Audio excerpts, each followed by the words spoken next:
Welcome to Align to Your Design. I'm your host, Beth Davis. Isn't it time to wrap your business around your purpose and bring your greatest work to the world? Each week, join me as we explore various biometric tools such as human design and hand analysis and how to use them to fulfill your destiny and align to your design.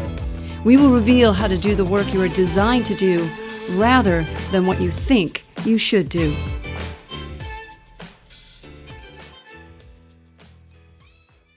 Hey everyone, welcome back. You are attending another episode of Align to Your Design, where I interview extraordinary people from all over the world who I perceive as living their design, and the guests themselves perceive themselves as living their design, and we get to know someone, their incredible journey. My hope is that in experiencing the interviews here, you feel more clarity and permission to be your authentic self in the world. My ultimate vision is as many humans as possible leading their own lives as self-led leaders, using their inner guidance to navigate in the 3D, for that is where we live. So with that, I'm going to introduce to you our guest, and if you don't mind, I'm just going to read it because I want to say it correctly. So I'm going over to my read stream. All right. So Sadia Salam, our guest today. Sadia Salam is an executive coach, inclusion facilitator, and recovering lawyer. Sadia uses her experience as a coach,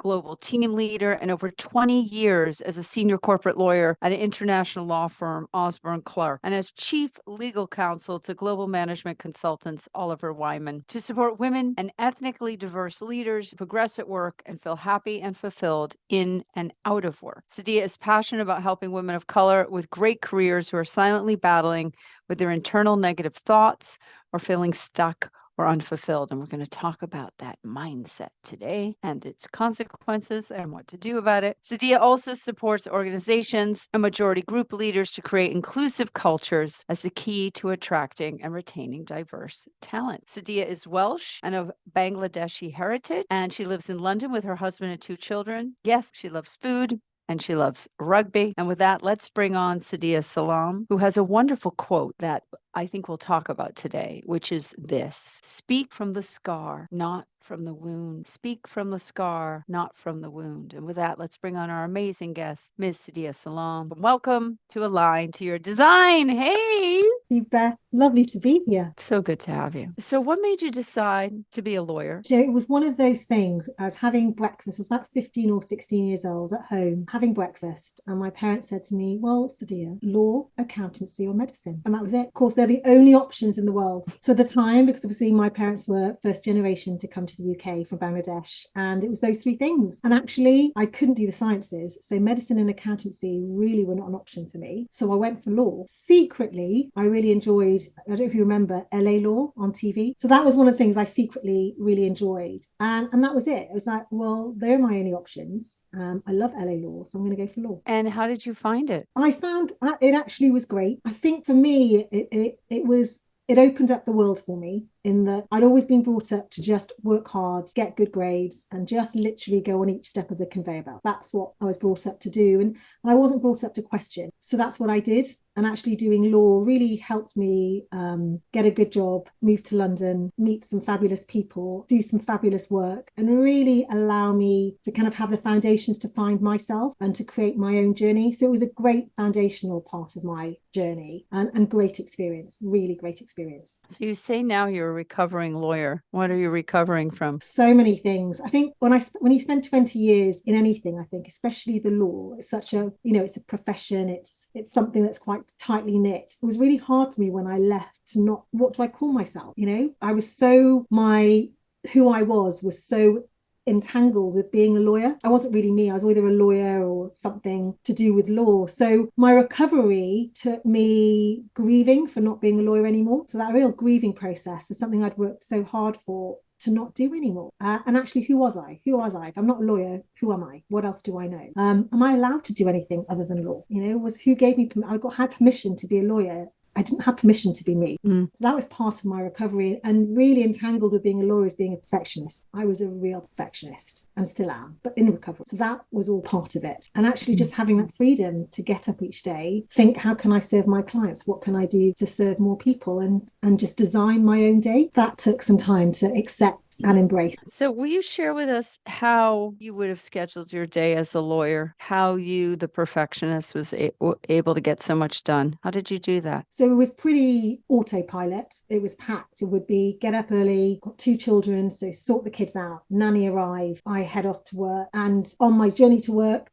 I would literally be on my BlackBerry, then mobile phone now, and go straight into meetings. And it would be meetings all day, every day, and then back commuting home, look after the kids, and then back on the laptop until I went. Would be my life and my days at work for a very long time. So it was each day is scheduled to the minute with very good stuff, but there was no space for me in, because I didn't create it, and no space for just stillness in any way. And how, so that obviously had an impact on you. How did it impact your marriage and your relationship with your kids, or did it? So I think with the kids, I made time for them.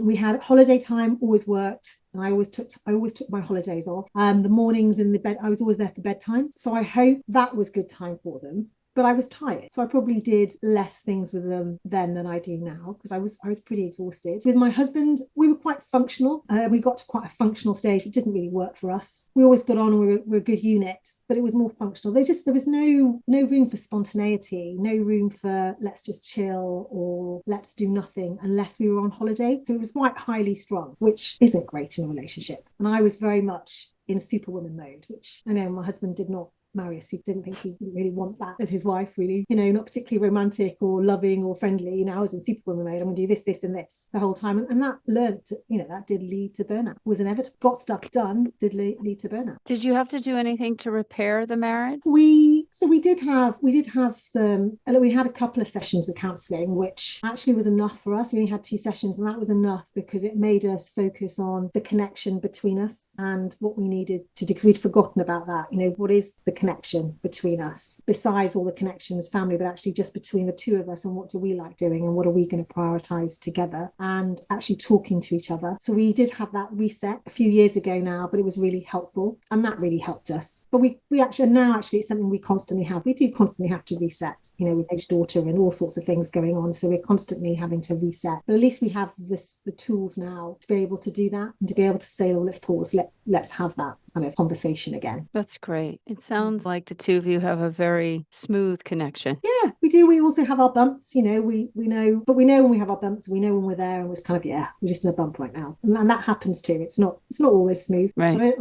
But we've never had just completely smooth. It's never been like that in our relationship. We've always had the flows. I think that's life, the weather. Oh, now you do inclusion work, diversity work. Will you share with myself, all of us, what that is? Because I think a lot of people don't even know what it is, and it's sort of being mocked in certain places online. And I think it would be very good to establish a definition of what it is and what its intentions are. I think the bottom line is we want everyone within an organization, or everyone at work, to feel, number one, that they belong, so they can be themselves. They're not putting on a mask, they're not trying to fit in, they are themselves, and that each and every one of them thrive. And as human beings, we all need different things to feel that sense of belonging and to thrive. And inclusion work really recognizes that, and helps us find organizations to find out what exactly they need to do to help their employees feel that they belong and that they thrive. I always think of organizations as little microorganisms of the world. And of course, we have so many issues in the world. Those issues don't just go away when you walk into an office. They come with, so there are lots of things going on. There's all the external barriers in an organization, and there's the internal. And so what I do is to work with both the internal and the external barriers that exist, because you have to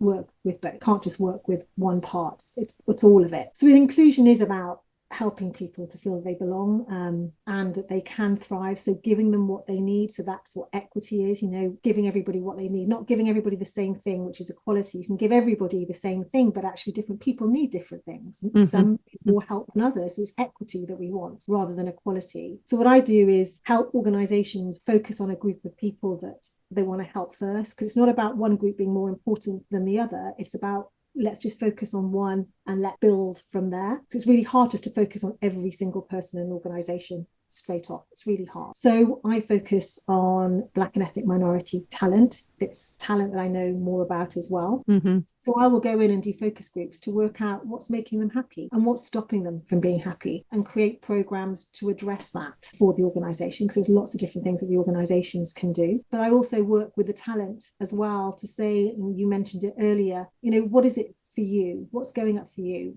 Going on for you? What's stopping you speak up? What's stopping you go for those promotions? And a lot of it will be the external. Mm-hmm. I'm not going to get it. I don't have a sponsor. I don't have a mentor. I'm not supported in the way that other people are supported. And a lot of the times that's true, but we can't always control that, but we can control what's going on for us on the inside. We can control those negative voices that we all have that tell us not to go for things, tell us that we're not good enough, tell us that other people deserve things more. Those voices we can do a lot about. Do you find that there is actually a lot of discrimination, or is it more that people are having to learn better communication skills, or is it a mixture of both? I mean, what have you found in your years of doing this? So it's a mixture of both. I think, so I call them the dinosaurs who do discriminate. And unfortunately, they're not extinct yet. So there are dinosaurs in organizations. And sometimes those dinosaurs, and they are the minority, I'd say they're the minority, but they tend to be in power and have quite a lot of power, even though they are the minority. And unfortunately, you only need one or two organizations of hundreds of people. But if they're in power and they discriminate, they set the standard of the culture. So the culture is set by the worst behavior in an organization. So you only need one person in power who is appalling, and that's it. The culture is set there. So you have all these wonderful people doing amazing work who, you're right, maybe they just need to improve their communication skills, but actually are not they're not intentionally discriminatory. And they're the ones that I work with, and they go on a beautiful journey and do great things. But if you've got that one person who is setting the culture at that very low bar, it impacts everyone. So and then unfortunately they do exist, and those ones do need to be dealt with in a much more robust manner than they are being dealt with. Normally they are allowed to stay in organizations when they shouldn't be. It is a mix. I think there's more on the communication style than the discrimination style, but discrimination has a huge impact. Yeah, especially as you're saying, if the individual has significant power, then they have significant influence on how things go. And I would say in just about any group dynamic, there will be negativity and interference. And how we deal with that is so key, because if it does go unaddressed, the toxicity just spreads like a virus. Yeah, absolutely. And leaves everyone a bit helpless, I would imagine. Yeah, it does. And knowing how to deal with that toxicity, how to call things out. What have you found are some of the more effective ways to call things out? So if we were talking hypothetically, let's say I came to you, I hired you to help me. Let's say I'm, because I'm a Caucasian female. Let's say I got a position where almost all my contemporaries are male, and they're interrupting me at meetings or taking credit for my ideas or mansplaining things to me I'm an expert in, and all these things, of course, I've experienced. And then maybe I'm not being given the promotion, or I'm doing as good, if not better work than my contemporaries, and I'm being paid a whole lot less, and I find this out. What are some ways that I could deal with this? I mean, other than I have to quit and go get a job. Let's say I love my job. But there's this one dinosaur who's threatened by my knowledge, right? Threatened by my presence, and they got it out for me. So it's becoming hell to do this job that I love. Great question.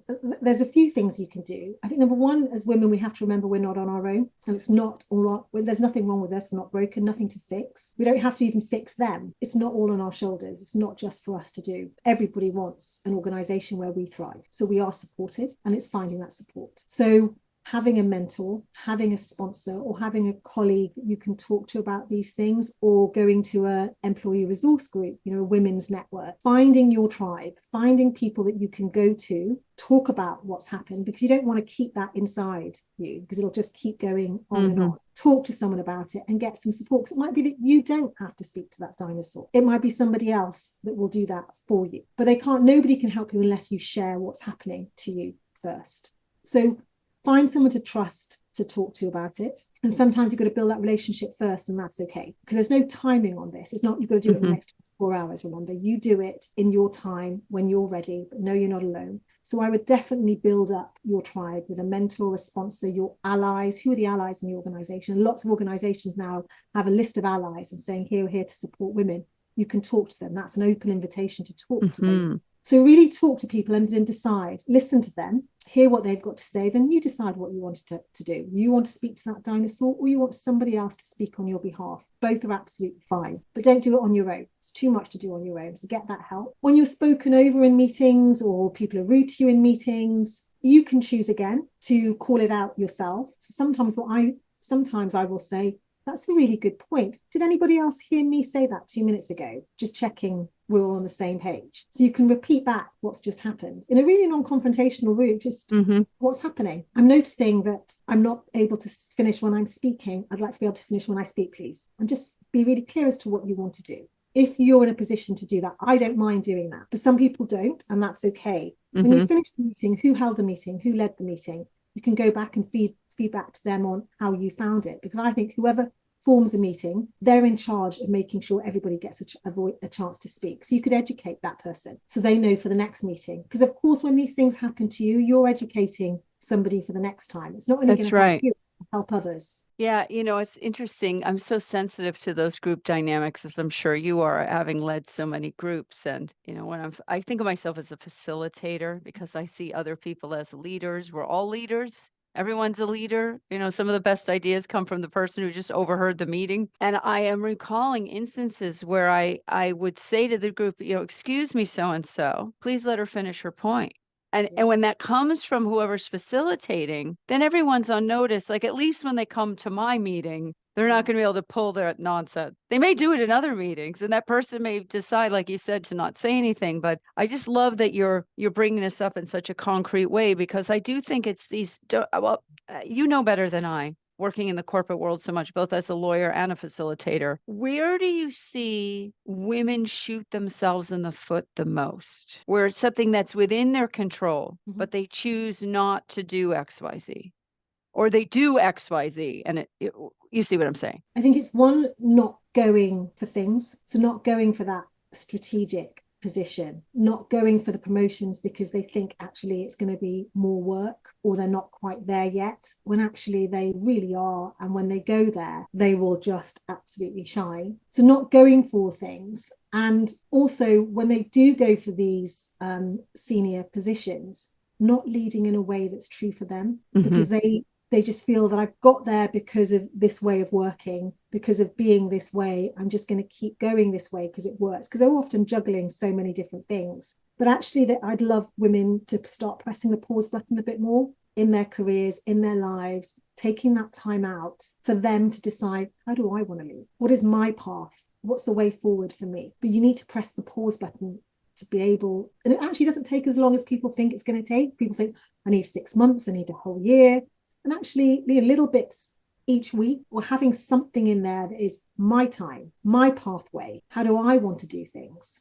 That's really powerful, to take that time out each week, each day. And I don't see enough of that happening. And it's really important to do that. I think those are two things, that pause button and go for it. Go for it you really want to go for, without all the excuses in the mind telling you not to go for it. Yeah, it seems the mind really overtakes a lot of human activity, the conditioning, the thinking that I can't stop, I must do.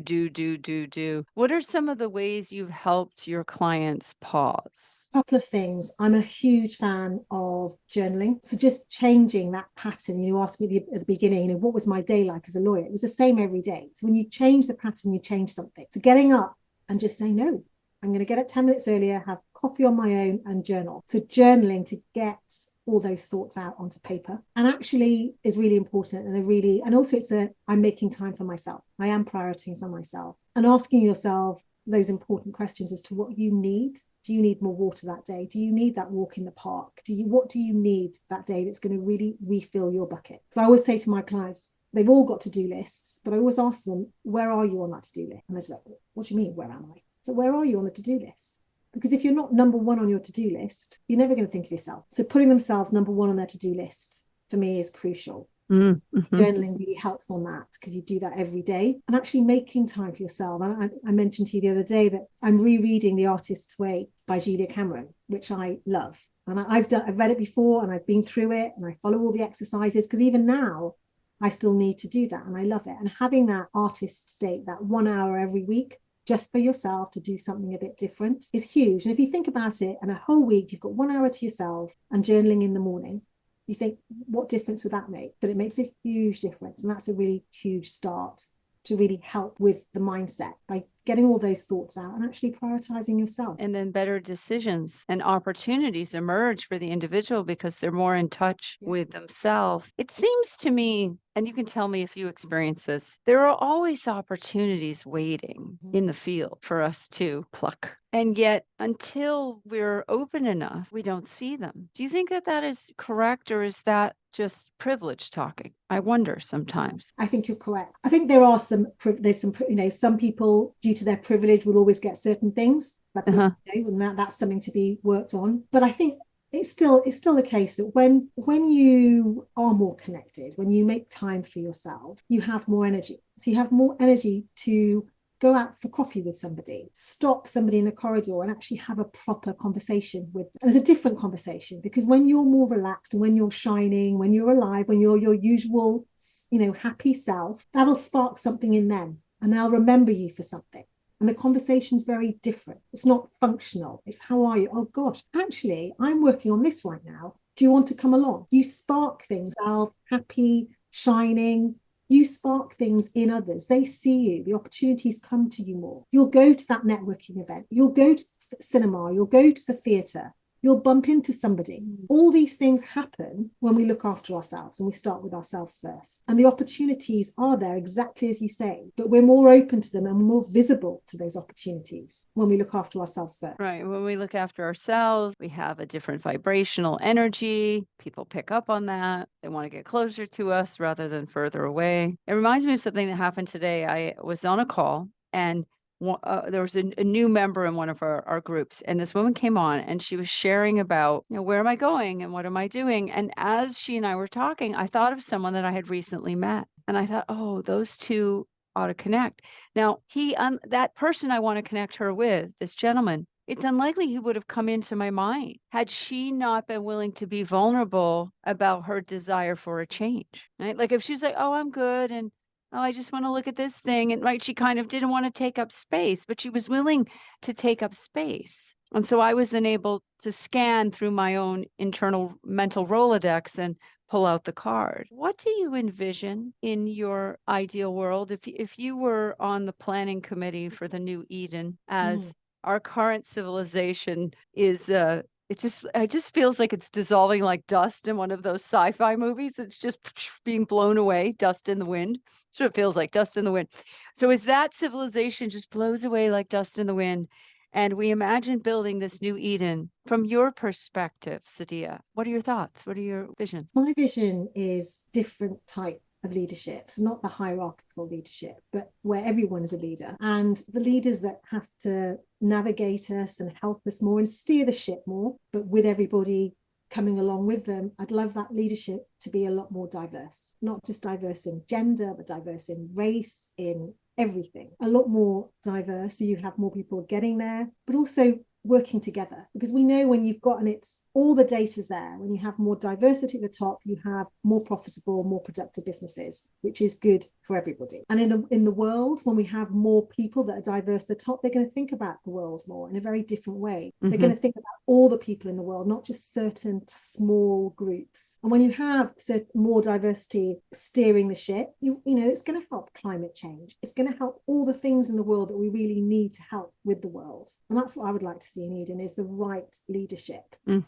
More inclusive leadership for everyone, including the planet, not just for human beings. It's about the whole world. It seems as if, as we go through this shift, we're in a period of mass migration. And we know historically that when new groups come into already established groups, there's usually a period of transition, which does not always go smoothly or without incident. What do you think that governments and citizens can do, citizens of these governments, to make the integration process smoother for immigrants? So I think the governments are all so different. In this country, in the UK, the language they use around immigrants and not seeing them as, it's not about welcoming immigrants in the UK. It feels like it's about stopping them, making them wrong for things, and using language that really excludes them, when actually we don't want to exclude anyone. Why in the world would you exclude? It makes me wonder why, just because of where you're born in the world, that dictates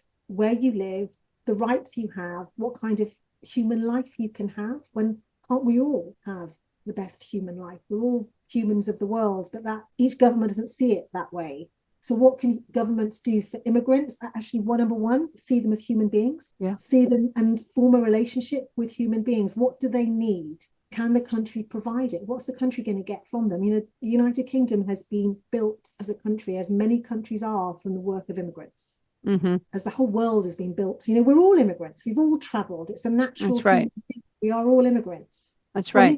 Governments need to really watch the language they use about immigrants, not making them almost a second-class citizen at times, because our government has said some horrendous things, and just treat them as human beings and look at them in a world vision, not just tiny island vision that is just saying things to get certain supporters to vote for them, which is what we tend to get to. It's about the votes more than actually what the country requires. Yeah.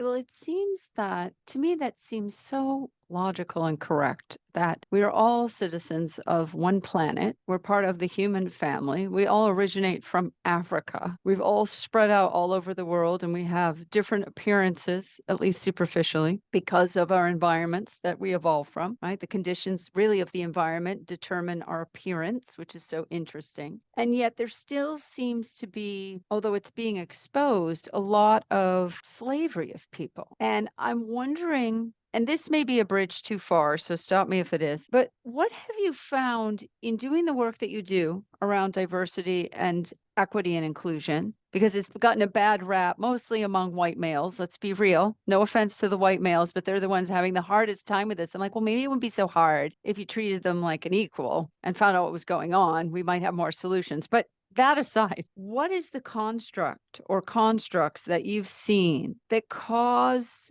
this xenophobia, this racism that for the most part, for most of us, makes no sense because we're not being personally attacked or impacted? I mean, all it would require of us is more kindness and openness and welcoming. So what are some of the constructs you've seen in those minds? Some of it, a lot of the unconscious that exists with the groups that have those views, a lot of it comes from, and they call it, supremacy, that white supremacy, colonialism, the empire. So in the UK, that empire, Britain colonized many countries. The war was never for the colonization, the war was never in the United Kingdom. It was always in other countries. So in the UK, you had all these people saying, oh, the brilliant British Empire going out there, conquering the world and bringing back all these wonderful things for us. So that kind of unconscious, we are superior to others, we go out and conquer the world and bring in all the good stuff, is quite unconscious in a lot of people here. They are the best, they've conquered, they've never been a minority, they've never experienced that before. Overcoming of that and understanding what colonialism was, what the empire did mean. Yes, it was very complicated. Yes, you had some great things where they brought brilliant stuff to the UK, but there was also a side of it that wasn't so great. There's nothing, and it's just understanding that it's not as clear as it's a good thing. We can be superior and it's good to be superior. And that's how we were so successful, because we were this strong, superior race. And that's the way we were meant to be. And yes, when you're that kind of race, then there's always people that lose out, because that's the way it is. And that mentality of, in order for there to be winners, there has to be losers. That's a huge part of it. And so just because of our actions, they're going to be some losers. I remember somebody saying to me once in a meeting that minorities are always going to feel excluded. It's as if minorities are always going to feel that they're a minority and that they have a hard time because they're almost the losers in this winner or loser situation. But I love the quote from a lovely lady, Jenny Garrett, who's really experienced in this field. And she's always saying, and I completely agree with her, is that for everybody to be winners, nobody needs to be a loser. Right. You don't have to have a loser. No. Everyone can be a winner. I agree. And there's so many people that don't believe that. Oh no, and they'll fight vehemently against it. They need you. Well, if you don't have competition, if you don't challenge the kids, they're just going to be wastrels. But that's just not true. Like, I am a very competitive person. I love sports and stuff. It's just in my nature. But I can differentiate Mm. between competitiveness playing a game and how that's so unhelpful in most other dynamics because someone will feel left out, someone will feel not included. And that is the most desperate experience for a human is rejection, right? It's wired right into our survival mechanism. And I was thinking, the way the demographics are changing in a lot of places, the Caucasians are becoming the minority. And I'm experiencing it too, like for the first time being like name called walking down the street and outright trolled online. And it's a very unnerving feeling. And what actually, once I just deal with my own feeling of being unnerved and like, oh, right, there's always this power thing going on, it seems. Once I take a moment and I just feel my fear and let it kind of pass through, I become aware of what it feels like for those individuals. I mean, it doesn't make it right to pay it forward. I don't think that's a good strategy, but I also deeply understand why someone would, right? And I think if this tide is really going to turn, I think more people like you need to be in leadership, leading countries, leading corporations. That's where I could see you going with your power because you have the legal expertise and the language and the composure, right, to stand up to any bully. That's just so in you, your strength. But I also can imagine you making everyone feel included, like helping the old school Brits deal with the falling of their empire, because it is. Meghan Markle just came in and just took that down. And yay for her. I wasn't sad to see that happen, although it's been very hard on her personally and the whole family. It's hard to let stuff go. It's hard to let stuff go when it's dead. But there isn't that consciousness yet in our collective that we could grieve something while also allowing for the change, while also including people. And I can see how it really does require that old way of winners and losers disintegrating. So if you were the head of the UK, what are some things you might institute or change to improve the system as it stands? Number one is whenever they keep changing things and bringing in new laws, but they don't seem to have the right people making decisions. So we've got this thing that they're Browns. They must, we have a brown prime minister, and who publicly said there's no racism, and he in the UK. And you can see that from him, which, he needs some better advisors. I think if he thinks there's no racism, okay, but then he needs to have other advisors who have a different experience to him also advising him. So I would get who's advising on what's going on in the country, make that much more diverse and proper diversity at the top. And I would actually listen to the people more, because I don't think they've lost that.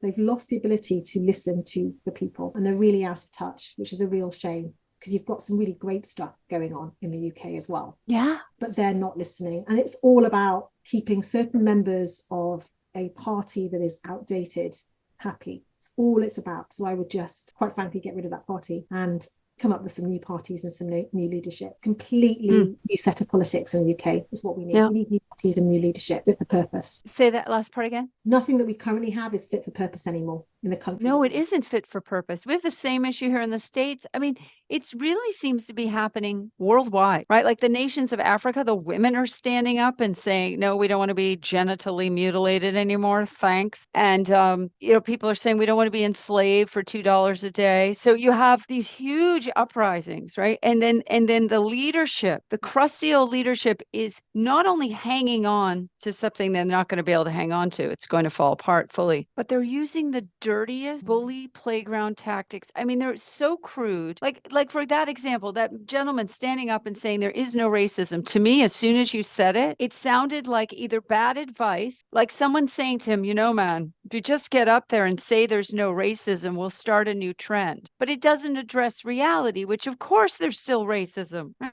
So it seems like probably his intentions were good. Like, let's just say there's no race, like law of attraction. I just say it and I'm a magician and it just happens, right? It's a little delusional. Oh, yeah. And I think this is where we come in, because we are conditioned to be facilitators. And then, many women biologically really work it in much slower cycles. I feel that. Not all women, but a lot of women. So we really have something to contribute. I think that's extraordinary. And all right, so what else? Like, what else would you recommend? For the UK, for the government? Yeah, for the UK. Stay, because it has, what you've said has translations across the globe. Yeah. I mean, implications rather across the globe. I think for the UK, and it's funny where you meant go slow. I think we do need some slowness in our lives.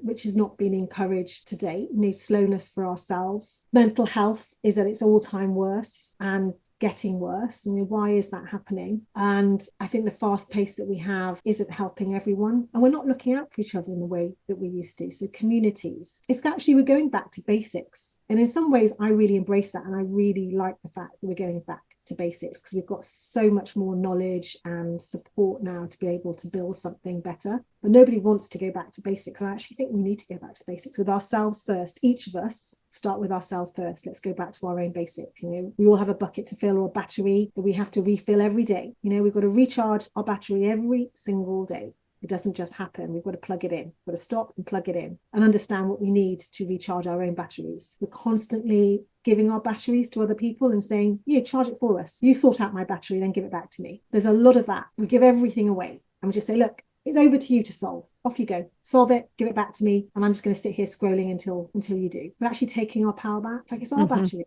Our lives, we can do something with it. And yes, there's lots of rubbishness that's going on in the world. And for some people, they really need a lot of help with that rubbishness because some people have it much harder than others. They really do. Yes, they do. I read, and I'm not speaking for them. There's a lot of people that have a lot of privilege, and I have a lot of privilege. We have to use that, understand what our privilege is, and use it to help others. So it's going back to basics. I'd love to see more of. And it's something I do with all my clients, and with everything I do, we all go back to basics first. Let's all just start with ourselves first. Let's sort that out. It doesn't actually take that long. Let's sort that out first, which makes us happier, and we show up in such a different way. Yeah. Well, thank you for your time. Before we go, let's look at your human design chart. And we did speak before I hit record, and I made some notes. So I think what would be great to look at is your areas of conditioning, deepest conditioning. Oh, all right. So get your chart here and bring that up on the screen here for everyone to see. Okay, here we go. Okay, see your chart? I do. Okay, so one of the things that can happen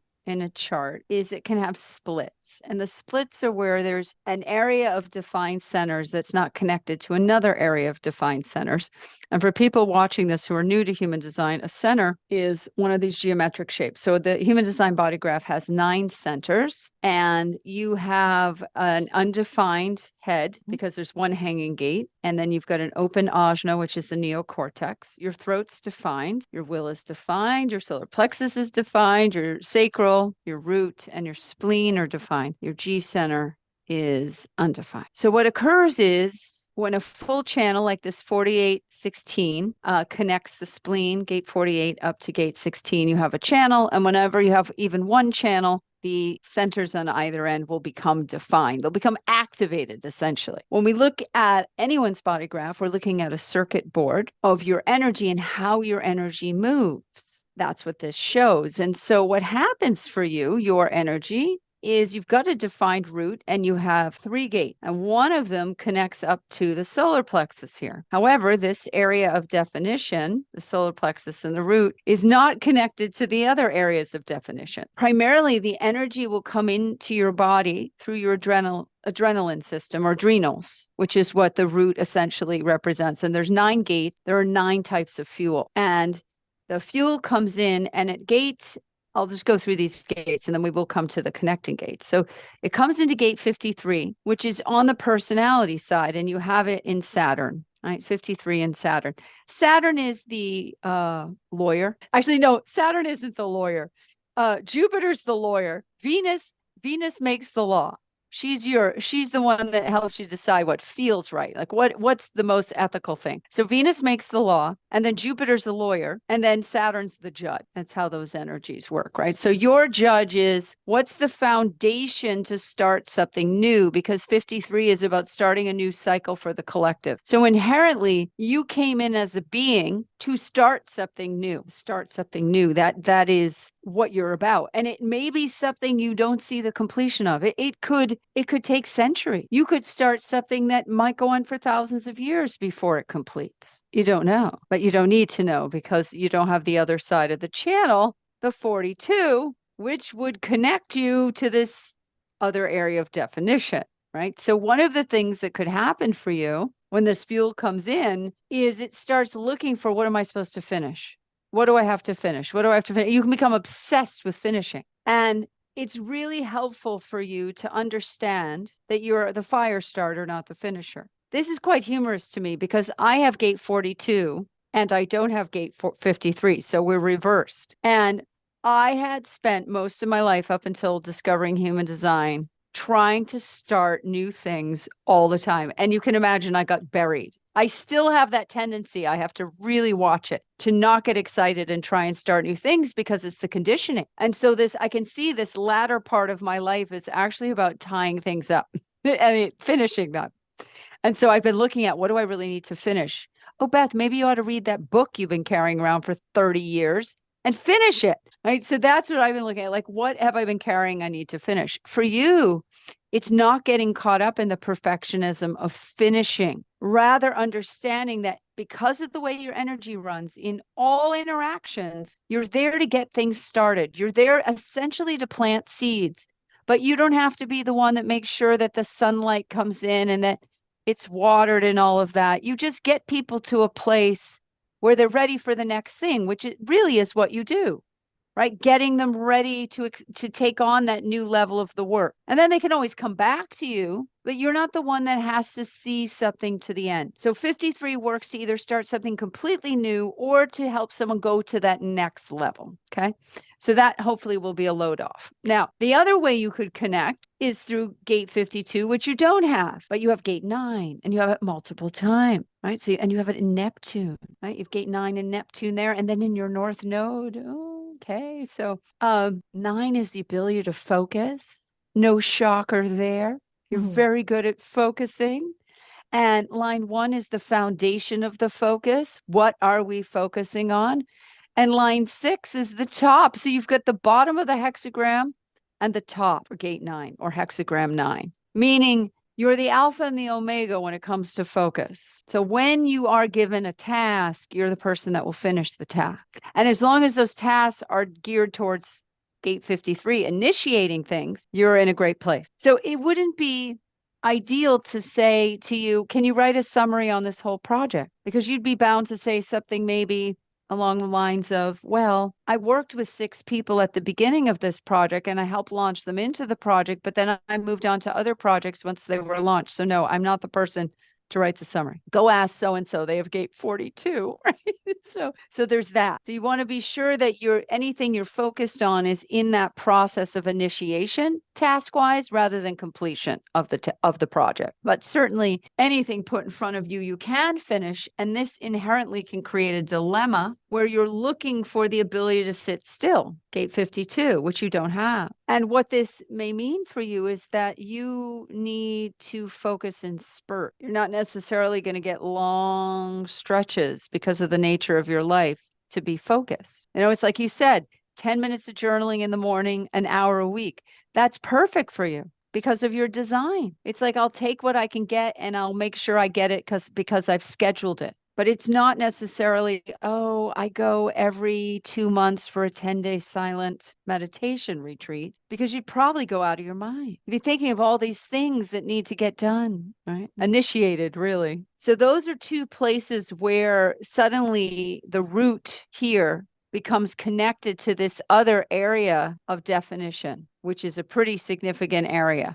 And just for people new to human design, essentially your throat, your will, your sacral, and your spleen, right? 1, 2, 3, 4 centers. They're all connected, but the root and the solar plexus are not. Another way you can gain connection is through gate 6 or gate 22. Right, so we've looked at gate 42. So essentially, for any of you new watching this, the gate you don't have that would connect your centers into one single flow is often where we experience the most self-judgment and the most recrimination, where we push too hard to try and create a connection so that for you, these 2 lower energy sources, your root or adrenals and your solar plexus, your emotional center, can connect up to the rest of your definition. When you don't have a 42 or 53, excuse me, if you don't have a 42 or 52 gate owner or a gate 6 or a gate 22,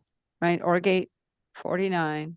Oh, no, that doesn't work. Never mind, not 49. If you don't have those gates, and you don't have someone near you with those gates, then probably you're given some options here, which would be use your energy specifically on what it's focused on, right? So your energy in this section of your body graph is thinking about new beginnings because it's the mind in black, right? Drawn to mate and create, to focus. These are all 53. So 53 is your mind, right? So your mind will scan for new things to look at. This gate 19 that you do have is about being sensitive to the needs of others.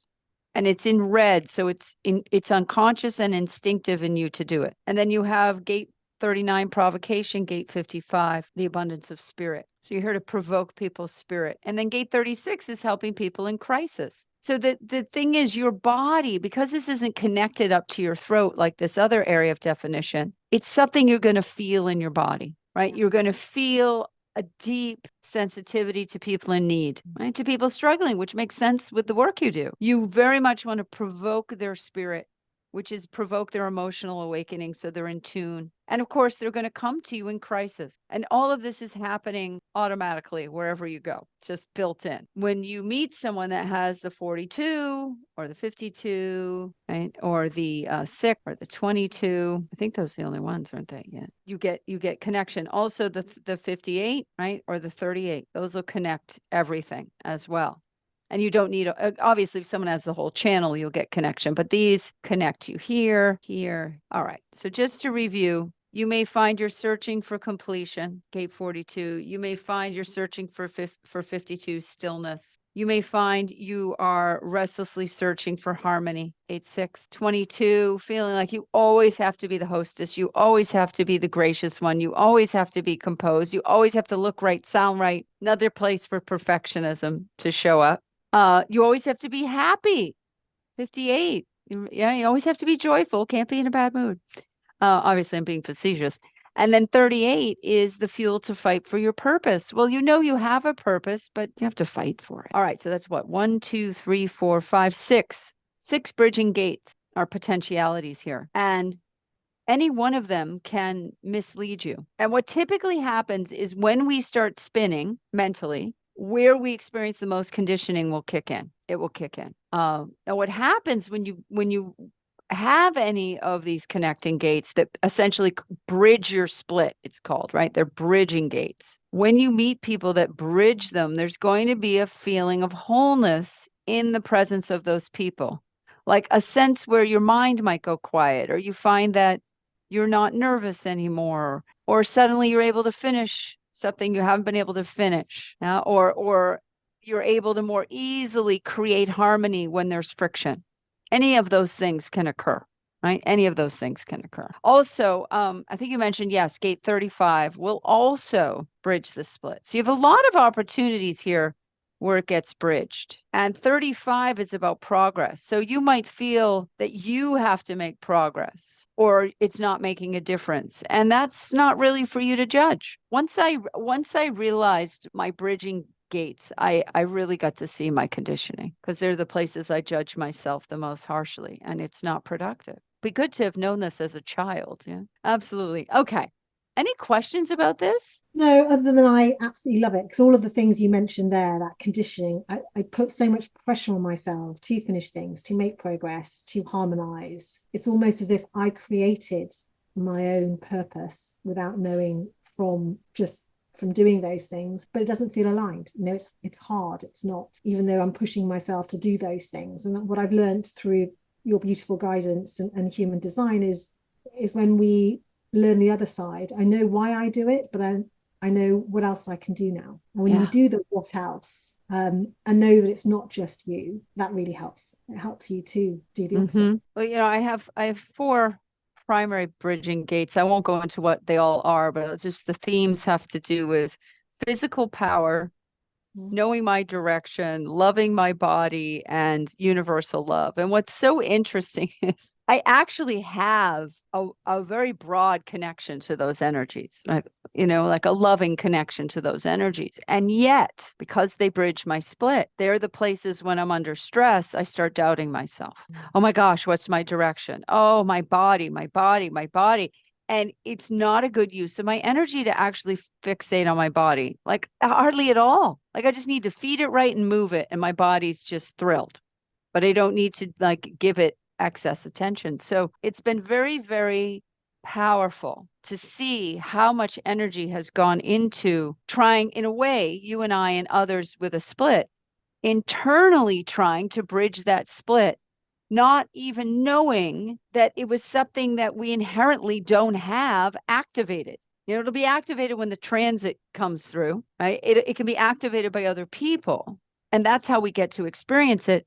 And in a way, the open gates, like your gate 42, when a gate is open, you have access to all the information of that gate, but it's not consistent in you. So you can't consistently finish things. You can't consistently be still. You can't consistently harmonize. And because you can't consistently do this thing that when you feel it bridges your split and makes you feel complete, it becomes a source of distraction, potentially even addiction. It becomes shadow behavior. Now, some of the gates lend themselves more to addictive patterns than others. Every gate has a shadow. And so I would encourage you, look at the shadows of your bridging gate, because those are going to be your main Achilles heels. Now, for example, progress. I'm not making enough progress. Am I making progress? Oh, I did make progress. Well, I didn't make progress over there. Yeah, and it becomes built in versus, oh, I don't need to make progress with the crisis. You need to identify the crisis. Someone else can communicate the progress with the crisis, but you're very much in the trenches, seeing the crisis. Gate 36, 19, seeing who needs what, sensitivity to need. 39, who needs their spirit provoked. So that's all happening unconsciously in you, just there, And then this other part of you is just, let's be busy. Let's be busy. Let's make money. Like you were describing, for go to work, contribute, work. And you can do that all the time. It's easy for you. It's easy for you to just go and go and go and go. And when you said, oh, take that pause, pause a moment and ask yourself, am I just being busy because I know how to be busy? Or am I busy in the direction of what yourself wants? Because this is the design of someone who has to be pretty selfish to achieve her goals with this body that wants to serve the needs of others. And that's your dilemma. I want to encourage you, Sadia, to maybe consider this. It's just, an idea. Take it or leave it, okay? What if for everything you do for others, you get to have equal for yourself? What if you started practicing that? One for you, one for me. One for you, one for me. Two for you, two for me. Tit for tat. Because in relationships, it's always measure for measure, right? Like if I'm constantly growing as a person and taking good care of myself, and my partner's just like drinking a fifth of whiskey every week and smoking 2 packs a day and refuses to learn anything, that relationship can't go very far. And that's why it's so important we pick someone we're compatible with, and that there is reciprocity, which I do think is sorely lacking in our world, because the way the corporations are set up is to extract maximum value without giving the same value in return. It's theft, basically, the way it's now become. So what if you, as an individual, became fully resourced? And I mean fully resourced, because if anyone can, it's you. And to use that incredible power you have, that incredible voice you have, to basically shift the culture, which is what you came here to do. And you don't have to finish it. But first, before that ship leaves port, like you don't just go get on a cruise ship. Someone has to design the cruise ship, right? And then it gets built, and then it has to be staffed, and the staff has to be trained,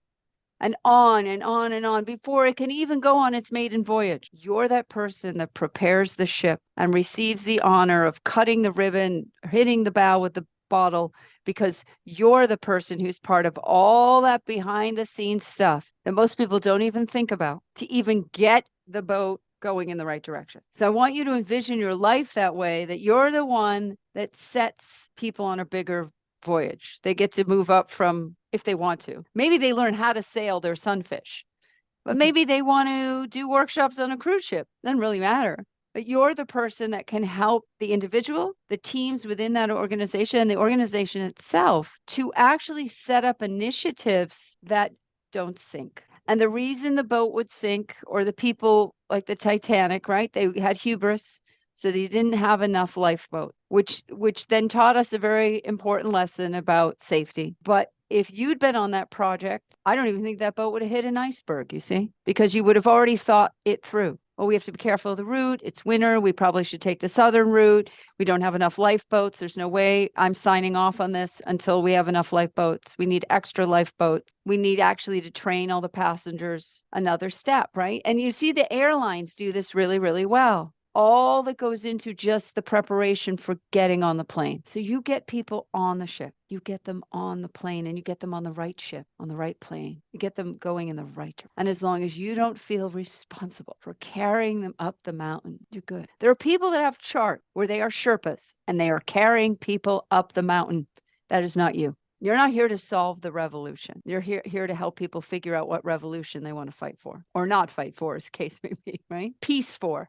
Harmonize. Thank you. It's always an exquisite pleasure and delight to interact with you. Thank you, Beth. I'm with you. I've learned so much. Thank you. Likewise. I'm so grateful you're in the world. You're such an incredible wealth of wisdom, and you embody physically the shining diamond that is your spirit, and it radiates out from you. And it is just such a joy to be in your light. And I simply want to encourage you, as big as you feel called, go for it. And using your own words, just remember to pause. Take a breath when it gets scary. You are very capable, as you know, and you've been given an abundance of riches and skills. And we need leaders like you because you're the leader of the future with your profile as a 6'2". The leaders of the future are self-led leaders who help other people be self-led. And your time is coming. My time is ending as a 5'1". It's already getting to that point where I have to find other people to help me get the message out simply in the way I deliver it,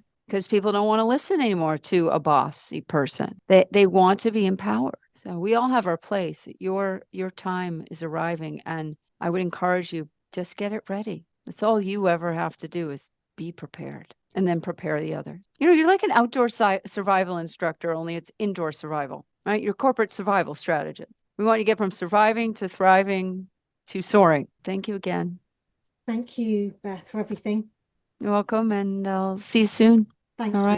Take care. You're welcome. Bye. All right, bye, everyone. Thanks for being here. See you next time.